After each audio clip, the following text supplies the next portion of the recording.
Ar po 15 metų vis dar galiu save vadinti skeiteriu? Taip, šią lentą konkrečiai jūs pas mane studijoje matote nuolatos. Ir jeigu kas nors paklausė, visada sakau, kad riedlentė važinėja nuo 10. Per pastarosius 15 metų ant lentos stovėjau kokiu mažiau nei 10 kartų. Nors kažkokio konkretaus lygio apibrėžimo, kada tu gali save laikyti skeiteriu, kaip ir nėra, tačiau mano manymu, tu turėtum mokėti 5 pagrindinius triukus, kad galėtum laikyti save skeiteriu.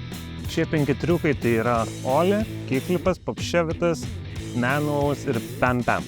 Šiuos triukus pasirinkau dėl to, nes anksčiau juos mokėjau prieš 15 metų, ar sugebėsiu juos padaryti dabar.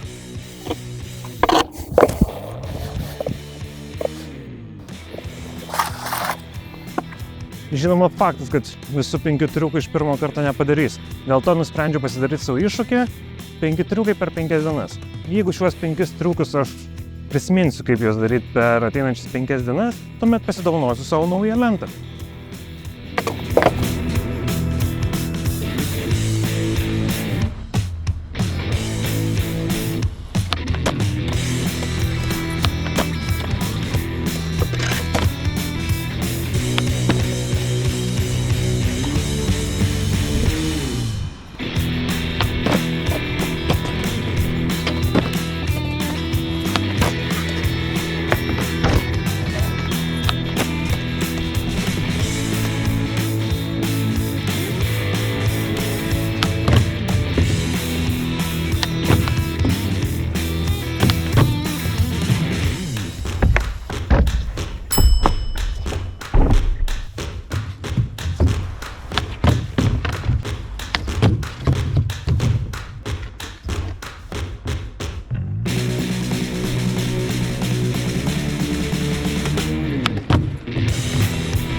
Olis praėjo visai neblogai.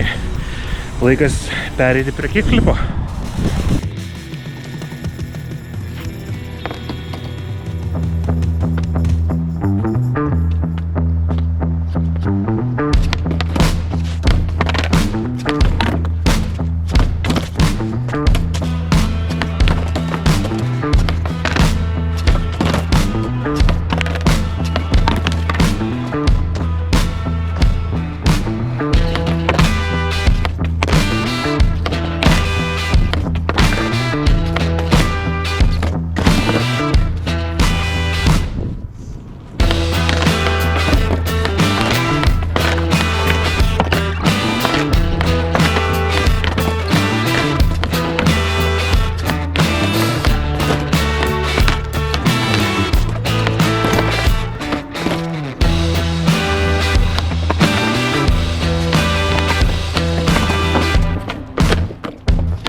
Pagaliau padariau kickflipą.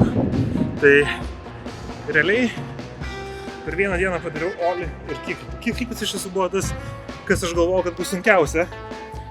Tai tuo ir baigsiu šiandieną. Na ką, antra diena. Žiūrėjau medžiagą, taip, tai kickflipas nebuvo pats gražiausias, bet turėkime omeny, kad tai yra pirmas kickflipas per 15 metų. Tai I'll take it. Aišku, žinoma, pasitengsiu padaryti ir gražesnių. O šiandien stengsimės vėl tobulint olį, tobulint kickflipą ir gal net pamėginsim ševitą.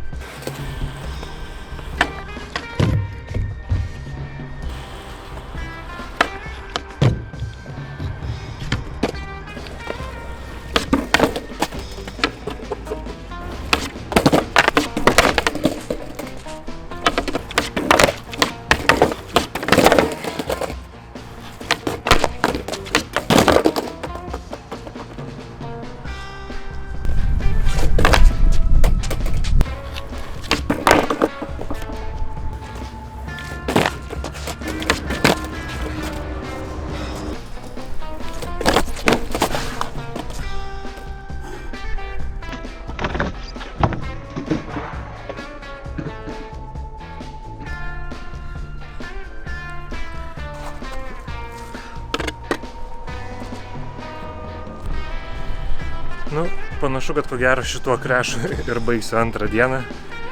Pravažinėjau valandą ir realiai kieklipo nepadariau, Olį patobulinau, papšėvietę, patys matė kaip sekėsi. Tai susitiksim trečią dieną.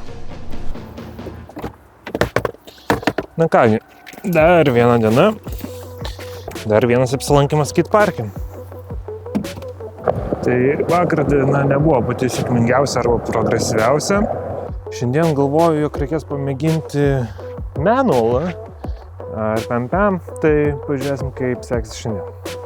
Na ką, jau apšilau. Pabandom kickflipą.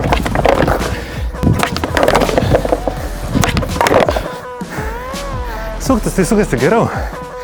Dabar reikia tik komitint. Trumpas tutorialas, kaip padaryti kickflipą. Kopini uodegą žemę, koją brauki tiesiai ir pabaigoje flikini į šoną. Kuomet lenta pradeda suktis, galinę koją keli aukštyn, kad neužsikabintų, pagauni, nusileidi ir nuvažiuoji.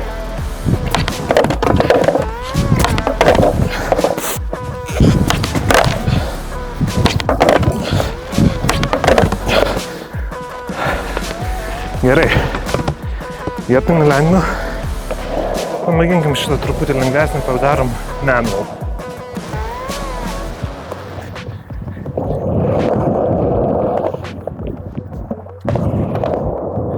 Negali būt, kad iš pirmo karto taip easy paėjo. Bandom truputį iš arčiau nufilmuoti.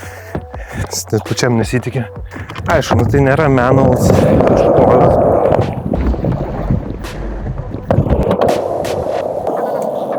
Manualas padarytas. Bandom pam tuomet.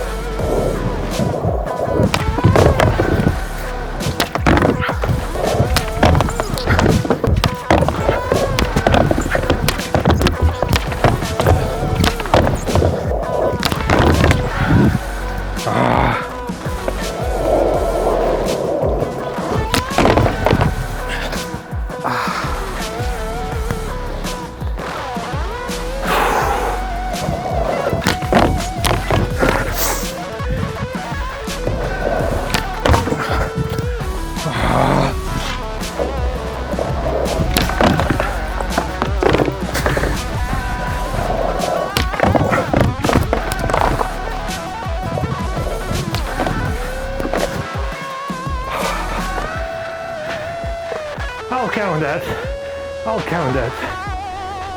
Taip, pagaliau padariau pam. Tai dabar jau turim Olį, turim manualą, turim pam. Ne visai gražų kickflipą, kurį aš vis dar noriu patobulinti. Ir laukiu popšėvietės. Popšėvietės, ko gero, man atrodo, sudėtingiausias. Bet aš manau, kad trečią dieną tuo ir baigsim. Susitiksim rytoj. Na štai, ketvirta diena parke. Šiandienos noras, bijau sakyti tikslas, bet noras būtų padaryti popšėvietę. Popšėvietės iš tiesų mane labiausiai gąsdina iš visų triukų, nes man jis atrodo labiausiai nenuspėjamas. Kaip seksis, pažiūrėsim tutorialus. Žiūrėjau jau. Tai apibendrinant kol kas savaitę. Olis yra, manualas yra, pam. Vakaras buvo, kickflipas, jisai kaip ir yra, bet jisai nėra švaru. Kol kas atrodo gerai, turiu 2 dienas dar, tai einam į parką. Popšėvietės, man atrodo, baisiausias triukas iš visų, nes toks jausmas, kad aš jį mažiausiai kontroliuoju. Tai man reikės sunkiausia dalis bus komitinti, ne rotacija.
Pagaliau viską padariau. Ševetas užtruko 70 minučių, tai valandų 10. Mano koja nėra labai dėkinga. Galima truputį apsėsti. Galiu sėsti. Taigi, apibendrinkim viską. 5 triukus padariau. Olis, kickflipas, manualas, pam, popševet. Užtrukau 4 dienas. Parke vidutiniškai praleisdavau po 1,5 valandos per dieną. Visai neblogai. Tai turiu mėlynę ant abiejų kojų. Turiu mėlynę ant pėdos viršutinės dalies. Tai šiaip visai, sakyčiau, sėkmingai. Ar po šitų 4 dienų galiu laikyti save skeiteriu? Aišku, kad ne. Vėlgi, tai nėra projektas vien tik tam, kad padaryt, kad YouTube'ui video išpumpuot. Aš iš tiesų noriu grįžti važinėti, tai aš važinėsiu toliau. Dėl to reikia nusipirkti naują lentą. Ir taip, aš žinau, kickflipas nebuvo pats gražiausias dėl paties fakto. Taip, 5 triukus atlikau. Dabar reikia keliauti nusipirkti naują lentą. Tai keliaujam į skate shopą ir kaip visuomet susitiksim ant lentų.